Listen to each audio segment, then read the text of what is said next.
woman, running from a life of poverty. For her, this farm is the first real home she's ever had a shot at, and she is just as determined, just as hard as Ephraim. She takes one look around and immediately identifies the youngest son, EUGENE, as the biggest threat to her newfound security. So, the battle lines are drawn over the land. But then, a whole new and frankly much more dangerous conflict starts to brew between Abby and Eben, one that's rooted in this weird, forbidden attraction. And you can feel the shift right here. What starts out as this mutual hatred, because they're rivals, it starts to change into this dangerous fascination. They're both incredibly lonely, they both despise Ephraim, and they both feel completely trapped by this farm. All that shared misery starts to curdle into this transgressive desire for each other. So where does their affair finally happen? Oh, only in the most symbolic place in the entire house.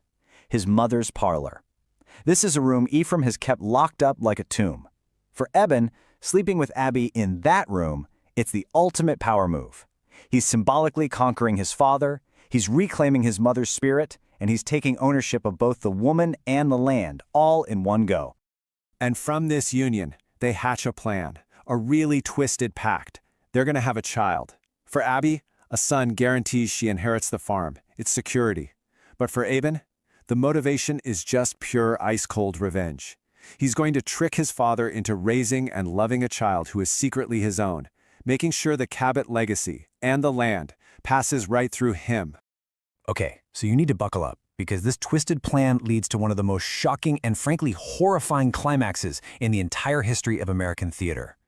So a son is born, and Ephraim is absolutely ecstatic. He feels reborn. He's 76, and he thinks he's proven his vitality, secured his name for generations. He throws this huge party, he's dancing like a wild man, celebrating, all while being completely blissfully unaware of the terrible secret this child represents.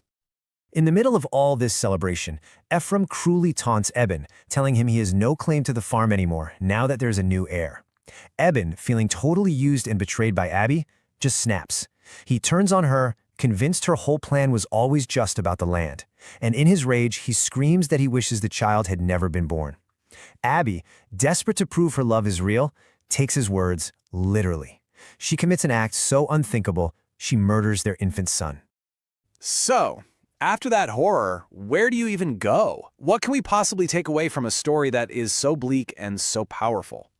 At first, Eben is horrified. Of course. He turns Abby into the sheriff, but then, in